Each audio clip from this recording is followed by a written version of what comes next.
It would be an odd thing to go to a library or a bookstore and talk to the librarian or talk to whoever's working at the bookstore and tell them, I want a book that will, in this one book, I want a book that is going to teach me everything I need to know to set me up in understanding justice, judgment, equity, and also has assurances of how to prolong my life. All right, then that's going to be a quandary because where do you go? If justice, okay, we can maybe we've got a few books on law, maybe we have a few books on philosophy on that, but you're not going to. That'd be a hard one to find. But the book of Proverbs says it does all of that, and it doesn't do it in volume after volume after volume after volume of books. It doesn't have to do that. It's giving us principles, and principles are much more powerful than laws because principles give the spirit that would be behind the laws. And that is what Christ taught concerning that of more along the line of principle. Of this is how you are to behave yourself in all circumstances. This is what you do when you are hit by this particular situation or another particular situation. It is, and it's all by principle. And the book of Proverbs, if we were to have a book that was to give us wisdom for the ages, what would it look like? And of course, your librarian would probably point you to probably volumes of books of the philosophers, and choose your pick. And just start from there. But we have something that is only in 31 chapters, and that's going to give us what we need in this, and it is going to give us an understanding of justice, judgment, equity, and a whole lot more. And yes, that promise of here is how you can have a prolonged life. Now, it's not promising everybody that, obviously, but this is a way to do it. This is a way to do it.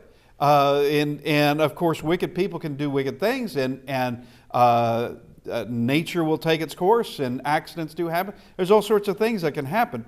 But here is a way that is going to be better than any other way in accomplishing these things. Now we're in chapter 15, Proverbs chapter 15, and we're beginning in verse 19.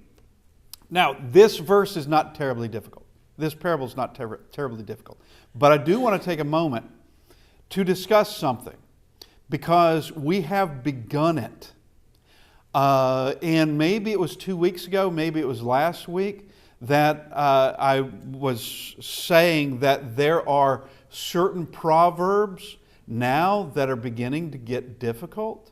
Some of them are very easy, just straightforward understanding. You won't have a problem with them at all. Those are very, very easy, and they're meant to be that way. And others are more, we can call it enigmatic, which are more mysterious, more of a riddle to us of what does that mean. And we are beginning to get into more of that. But Proverbs doesn't start off with the difficult stuff. It starts off with the absolute basic. The basic in verse 7. That is Proverbs chapter 1, verse 7. We make mention of this every now and then. The fear of the Lord is the beginning of knowledge, but fools despise instruction. Fools despise any of those things. It's the beginning of knowledge. Fools despise wisdom and instruction. And this is what I would consider to be the first proverb of the book of Proverbs. We have an introductory. We have the promise of what the book gives. And then we have this. The fear of the Lord is the beginning of knowledge. It starts right there. Well, that's, okay, I can understand that. Now, I may not absolutely understand the fear of the Lord, and it's going to teach me more of that. Matter of fact, we could go through a series of Proverbs, speaking of the fear of the Lord, and that's going to help us. We can do that. But let's begin in verse 19. So chapter 15 and verse 19. The way of the lazy man is like a hedge of thorns, but the way of the upright is a highway. All right, so in this particular verse, we're back to the sluggard, the lazy man, and these are all interspersed. There's not one section that will deal with necessarily with one subject. All right, and even in discussions concerning wisdom, you're not going to find it all just neatly laid out in one place, and there's not going to be any more discussion of that. And with various subjects, whether it's the lazy man, or whether it's the fool and the scoffer, or a king, it's going to be interspersed. And there is a reason for that. There's probably multiple reasons for that in the way that this is constructed, is for the sake of study, and that, as we have already pointed out, that the Proverbs are so interconnected that a particular proverb that may deal with the scoffer may also deal with another subject as well. It's not just a scoffer. That's part of it, but it may be dealing with want, and or may be dealing with the subject of punishment, or the subject of the wise. All right, and so we're back to the lazy man. The way of the lazy man is like a hedge of thorns. All right, well, what would be a hedge of thorns? If you've ever tried to walk through a hedge of thorns, of which, all right, yeah, I did. All right, but yeah, I did it in the dark. Okay, I didn't, yeah, now is it? Okay, yeah, well, that was my excuse to discover that it was worse. It was just declared. But yeah, I was leading a group of boys. Okay, I was young. And I was leading, there was a group of boys, they were wanting to go down a certain trail. They want to go through the trail in the woods. And I said, oh yeah, I've been on that trail all through the summer. Or I know that trail. I hadn't been in it in a while, but I know that trail. And the sun was about to go down. We get into the woods and the sun goes down. And I can see the trail well enough, then all of a sudden, yeah, we're in briars. And I'm the only one, I think, in long pants. And everyone else is complaining greatly. And so we have to back out of there. All right, well, a hedge of thorns. What is a hedge of thorns? Well, a hedge of thorns is actually meant for you. If someone has built a hedge of thorns, they've grown a hedge of thorns, what do they mean by that? They don't want you crossing through it. They don't want you going through that. They want you to go around or don't come in at all. That it's meant to dissuade you from going in. So verse 19, 15 and verse 19, the way of the lazy man is a hedge of thorns. You're not going through that. He's not going through it because he is the hedge of thorns. He is. If you think that you can count on him, you can't. He's going to be a block. He's going to be nothing but what hampers. It's best to avoid that man, or he's got to become something else. All right? The way leads nowhere but thorns. You're not getting through. You're not getting through. And yeah, just like we have probably already discussed, I'm not sure, maybe not, but talking about like that of vinegar to the teeth and that of the lazy man, or smoke in the eyes and a lazy man, that it's an irritation trying to get this person to do something. You're counting on them, and really you can't count on them. You just can't. You cannot count on them. They're going to have to change. They're going to have to get their act together. And the only thing stopping that man from doing anything is Who? The lazy man? He stopped by himself. All right, he's not going to. It's like the whole thing of thinking about doing something and in saying no. Think about you want to accomplish something, but I'm not sure if I'm going to be able to accomplish it. I'm not sure if anybody would really like it. I'm not sure if I have the ability to do that, so I'm not going to do it. Okay? That means you can't do it because you're not doing it. All right? It'll never be done now. It'll never be done. Putting yourself to the work, well, you're getting somewhere, and the likelihood is eventually you will get there. Eventually, whatever it is, however difficult it happens to be, but eventually you get there. But if you never start, well, the answer is already no. The answer is already no, you can't do this because you're not doing it. And there you have this hedge of thorns that's there, and this is just stopping any kind of progress at all. So we have the next part of this, but the way of the upright is a highway. This is an enormous difference between a hedge of thorns and a highway. Highway is clear.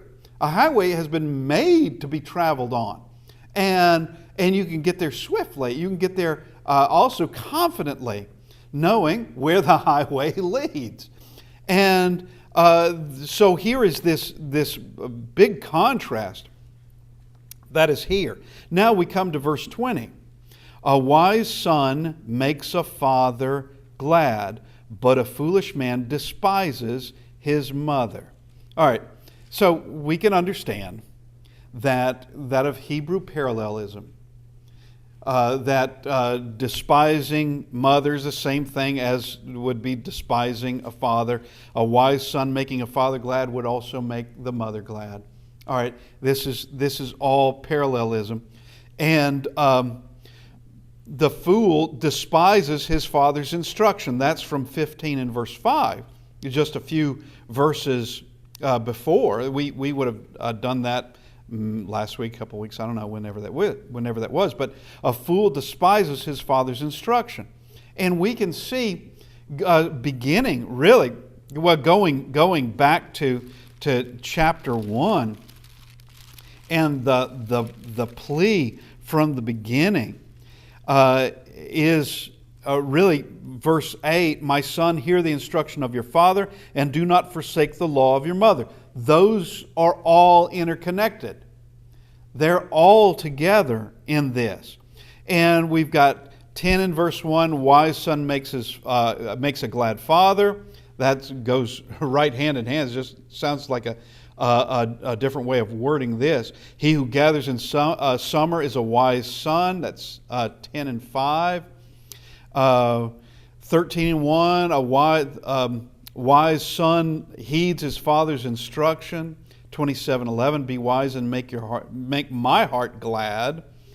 28 and 7, whoever keeps the law is a discerning son. So here's this idea of the foolish son and the wise son, the discerning son and the son that despises the instruction, despises the father and the mother giving them this instruction. Now verse 21. Folly is joy to him who is destitute of discernment, but a man of uprightness, man of understanding walks uprightly. So here's this comparison again, and we have been noting this for a while, that you have certain proverbs, and matter of fact, all three of our proverbs thus far are comparative proverbs, comparing one thing to another thing, and they are opposites. You have the wise, you have the foolish, you have the lazy, the upright. But we have folly is joy to him who is destitute of discernment. Well, we've talked about discernment, and discernment is being able to see the difference between right and wrong. Discernment is also something that's consciously done. It's not a thing that is spontaneous. It's not a thing that's impulsive. It is taking the time necessary to discern a decision. Which path do I go? Do I head this way? I don't know. Do I head this way? I don't know that way either. I just choose a path and go. I'll just jump and see what happens. Well, that's not discerning, is it? That's not discerning at all. Coming to a place in your life, and it may be an important intersection. It may be an important kind of junction, something where you have got to make the right decision at this point, or everything down the line, everything in the future will be completely changed for the worse or for the better. Okay? And these would be moral decisions of, am I actually taking this and conscientiously looking at it? Am I taking the time to kind of study the situation? Or am I just going to be emotional about it and or just random chance, just flipping a coin and just take a path and see what happens? Well, that when it's not an important decision, that's okay. But what happens when it's an important decision? What happens then? Well, you need a little discernment in that. Something that's going to help you. But folly is joy to him destitute, without any discernment whatsoever. Folly is the very joy of it, because it is folly. It seems like it is the fun thing to do, but it has a price that comes along with it. There's a price for certain types of behavior. There's a price for certain decisions. And if you're going to find joy in folly, well, you're going to have a hard row to hoe, as they would say. Things are going to get very difficult. And if such a thing is found as being joy there, then you are destitute of discernment altogether. But a man of understanding walks uprightly. So it shows the difference between, a man of understanding is going to have discernment. Man of understanding, folly is not going to be his joy. And being impulsive is not going to be his joy. Just doing something for the sake of doing it, obviously if it's just minor things, that's neither here nor there. But we're talking about major things concerning wisdom and folly.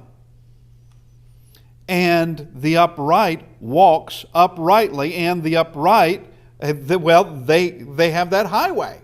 We're going back to verse 19. The way of the upright is a highway. So just continuing on that path. Walks uprightly on it. Now, verse 22. Without counsel, plans go awry, but in the multitude of counselors, they are established. Okay, so this would be exceptionally handy for a king. But every one of us can take advice from somebody else. Now, clearly, there are people you wouldn't take their advice on certain subjects. All right, just wouldn't do it. But there are others that you would take their advice on. You would take their advice on. Like my grandmother. My grandmother, I think in her generation that she at least, and those around her, I'm talking about her sisters and others around her, I think they knew more about children than many in this generation. Because my grandmother was always around children. Always. She was the 9th born out of 13. By the time she has any kind of memory, she's already got nieces and nephews who are younger than her. because she's got siblings that are considerably older than her. They're getting married, they're having kids, and so now she has not only those younger siblings, but she has those now that are nieces and nephews. And she was around children of all ages all of her life. Always. Of infants to teenagers. She was around them all the time, whether they were her kids or her grandkids or nieces and nephews, great nieces. She was around them all the time. Now, why am I saying this? Because she is someone that you could go to and ask concerning raising children, because she understood them. She understood them very, very well in every part of that. Now, without counsel, plans go awry. So wise counsel, though, is essential. It's not just any kind of counsel. Obviously, we have to understand you don't want foolish counsel, because what are we dealing with? We're dealing with the Proverbs, and always concerning the wise. So without counsel, plans go awry. But in the multitude of counselors, they are established. So it could take a number of wise people to help in a given situation. And there's nothing wrong with that. There's nothing wrong with asking advice, because every one of us is inexperienced, not only in this life, which we are, but with various things that may come around. Just something that comes around. We don't have the experience in this. So getting wise counsel is a good thing. Now, 1 Kings 12:6, we see where you have a man by the name of Rehoboam. He is Solomon's son, does something very foolish, and it's going to split the kingdom. And this is Solomon's son. All right, so Solomon's son didn't learn very well. And we could also say that Solomon himself did some things that he should not have done. Obviously, he should not have done. But in his old age, it caught up with him. Now, 1 Kings 12:6, you have there Rehoboam going to the counselors or the elders who stood before his father Solomon. And he asks them. These would have been men, Solomon's generation, Solomon's age. They are elders. They would have been around Solomon a lot. And he may have asked them for advice. They would have definitely have seen his advice. They would have seen what he did. So he goes to ask them. Now, he doesn't take their advice. And he discovers that they probably had the best advice, because what happens is disastrous. But if Solomon could have these men around him, well, then he truly did believe in having advisors. He did believe in having a multitude of counselors who could help in something. And this would be essential even among someone like Solomon, who could have these. And yeah, you can get advice from someone with a different perspective on things, someone coming who has different knowledge than you do in certain things, and they might even be younger than you. What does that matter? Wise counsel is wise counsel. Someone may have an inkling of something that you are oblivious to, that they know something more than you do simply by way of experience. Okay, verse 23.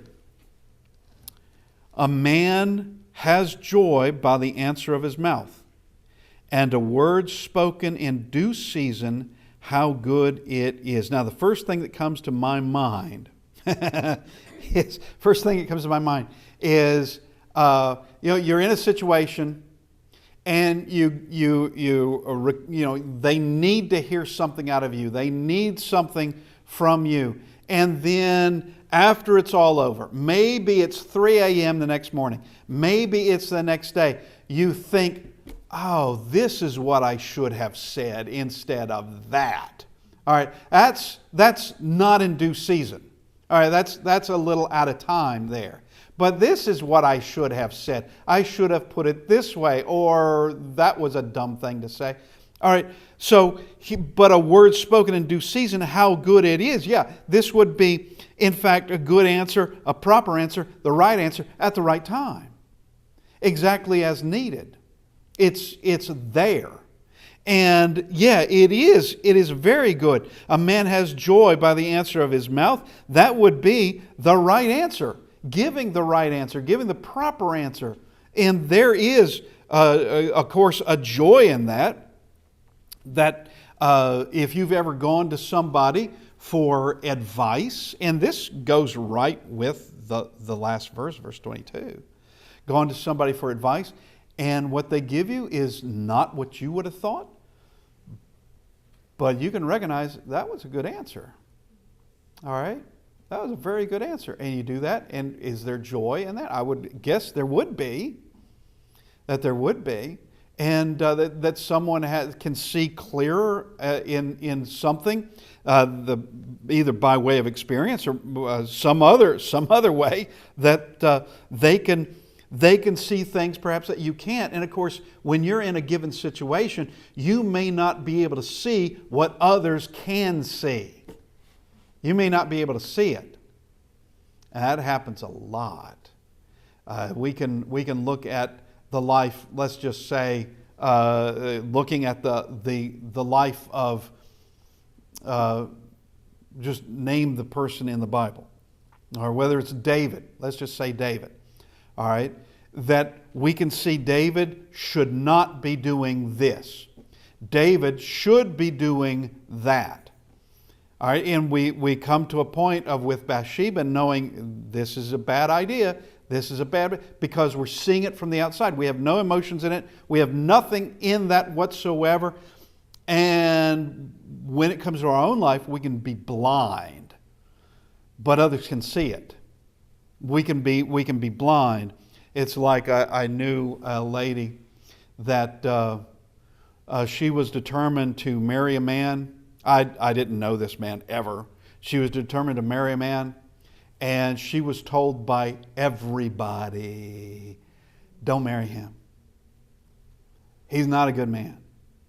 Do not marry him. She wouldn't listen to any of them. And it wasn't too long. It wasn't too long. They may have been on their honeymoon. I don't know. But it wasn't too long. She realized they were all right. Everybody was right. She couldn't see it because she had too much emotion in it. Too much writing in it, but everybody else could in fact see.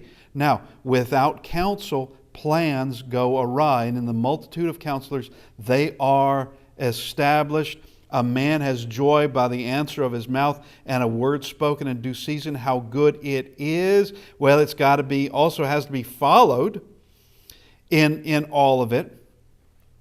Now, verse 24, the way of life winds upward for the wise, that he may turn away from hell below.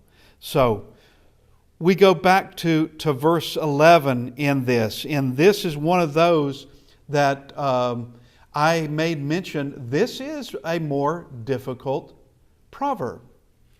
15:11. Hell and destruction are before the Lord, so how much more the hearts of the sons of men?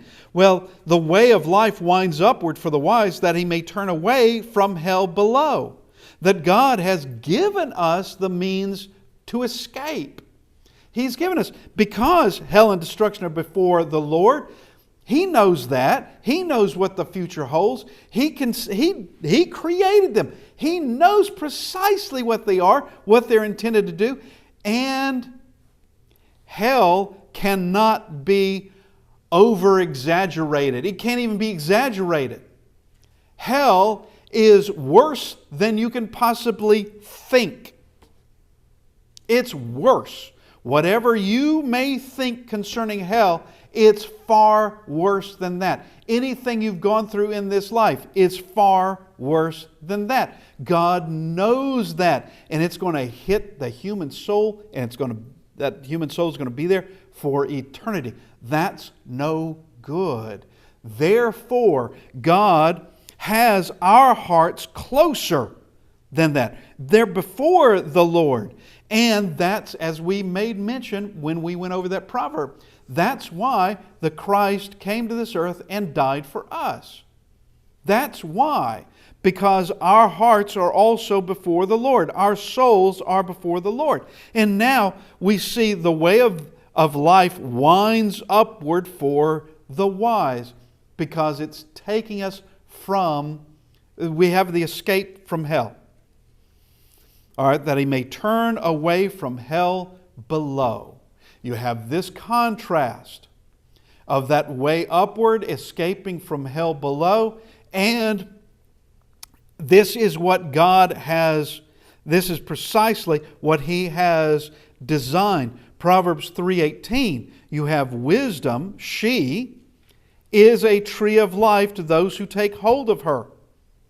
A tree of life. A tree of life that, if you have access to the tree of life, hell's nowhere near. Okay? Hell's nowhere near. If you have access to the tree of life means you've got something. You have salvation there. And wisdom provides that. And wisdom also has that path that leads up, away from hell. And it is an upward walk. It always is.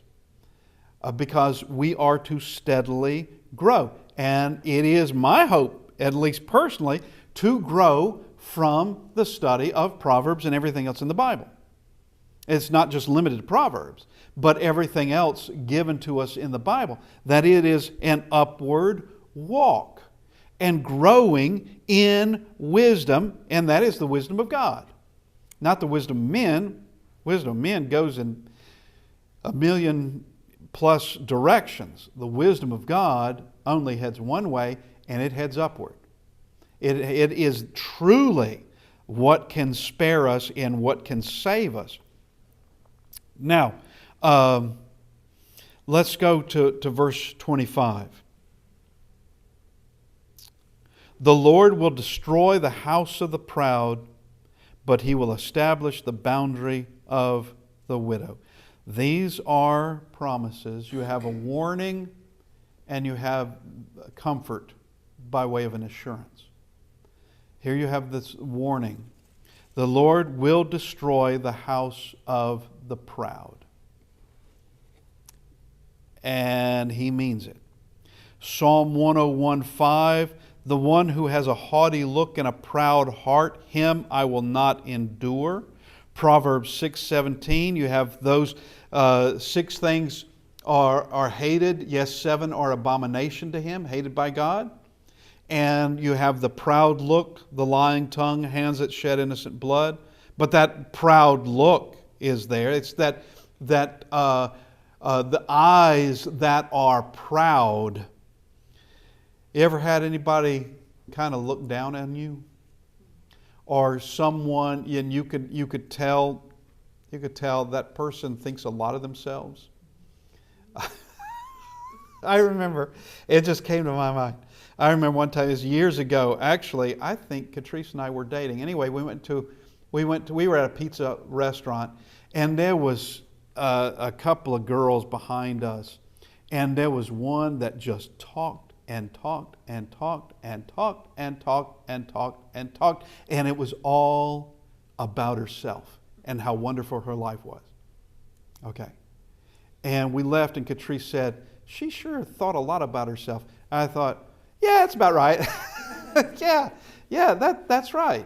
But here's this, but pride can take many, many forms, and one doesn't have to say a word and be proud. God knows a proud heart. God knows that proud person.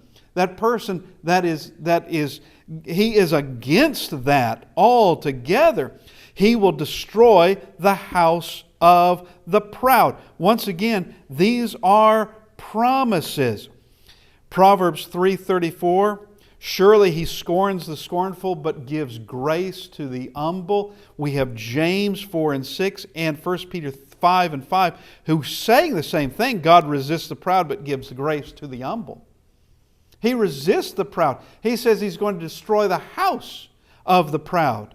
Now, we just look through history and look concerning even in our own day of people we are aware of, don't necessarily know them personally, but we're aware of. Does this hold true? Yeah, it does. It does. That those that have lived so arrogantly, those that have lifted themselves up above everybody else, and their house will fall with all the others that were before them. All the others. And maybe even be oblivious that something like that has happened. But yeah, and it's a continual promise. It will always, always take place. And establish the boundary of the widow. There is the words of comfort there. And this would be not just for women who have lost their husbands, that because we're dealing with a larger group than that. This would concern the helpless, those that have been under the thumb of the arrogant or under the thumb of somebody powerful. He is going to establish that boundary. He's going to do that. House of the proud, that gets destroyed. Who inherits the earth? Well, it's the meek. Or it's not the proud. Proud may think they've done it. They haven't done it.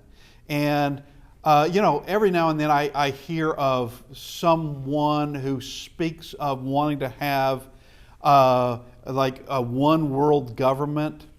And when somebody starts talking like that, I know that, yeah, this person has a very, very bad plan in mind. It's not going to be for the benevolence of humanity. And I know, yeah, it's going to fail. I don't even have to, not the first sleepless night over that. I know it's going to fail because God's not going to allow such a thing to ever happen. It's not. If it does, it's not going to last for long, but I don't think it'll ever happen. As powerful, as convinced as someone may think they are, it just doesn't. Now, verse 26. Notice this. The thoughts of the wicked are an abomination to the Lord, but the words of the pure are pleasant. Now, we've already had a proverb. The sacrifice of the wicked is an abomination. The sacrifice. And also with that of... especially one with wicked intent. But you could have the wicked giving a sacrifice, and there's no real wicked intent whatsoever, but they're not changing their ways. They're just going to make a sacrifice and go off and do the wickedness that they had been wanting to do anyway. This is nothing but menial kind of service to them, and they're just doing it. But the thoughts of the wicked are an abomination. All right? God cares about what we think. He cares about what's in your heart. That we see that from Christ in the Sermon on the Mount of Matthew chapter 5 and 28. And he's talking about adultery in the heart. He's also talking about murder. That begins in the heart. We also have that with Simon the sorcerer in Acts chapter 8 and verse 22, when Peter tells him to repent of the thoughts of his heart. He was trying to do something. Now, it was going to take Peter to cooperate, but he was trying to do something. He was trying to buy that ability that only the apostles had of passing on the Holy Spirit. That's what he attempted to do. And Peter tells him that he needed to repent of those thoughts. And yes, we can have thoughts, but they're really not something that we dwell on. They're just something that kind of pass by. They pass by. But we need to take care of that. Like with adultery that starts in the heart, you stop it there. You stop it at the thoughts. You stop it from that point, and you don't just mill that over and over and over again, because things are going to go in a bad direction. You get rid of that. But the thoughts of the wicked, what was happening in Genesis chapter 6 with what God was speaking concerning men in general in the days prior to the flood, that the thoughts of their hearts was wicked continually. They were always thinking of something wicked. Some wicked kind of plan, some wicked kind of trick, some wicked something. How do I get out of this? By lies. How do I do this? By murder. How do I... And it was always wickedness involved in it. And that was enough for him to... Of course, there's bloodshed. There's the acting on it as well. But that's enough for him to destroy the entire earth except for 8, who apparently were not doing that. Noah found grace in the eyes of the Lord, because his thoughts were not wicked continually. Did Noah ever have a wicked thought? Well, I'm sure he did. But it's not continually. He could judge that, okay, that was bad. Let's go on to something better. And understanding that the thoughts of the wicked are an abomination to him. Now, we do verse 27. He who is greedy for gain troubles his own house, but he who hates bribes will live. Notice, we're putting these two together. Notice, it's not by accident. These are not two separate subjects. It is greedy for gain. Part of that would be bribes. Now, it's not all going to be part of that, but part of that will be bribes. And bribes is how justice is destroyed.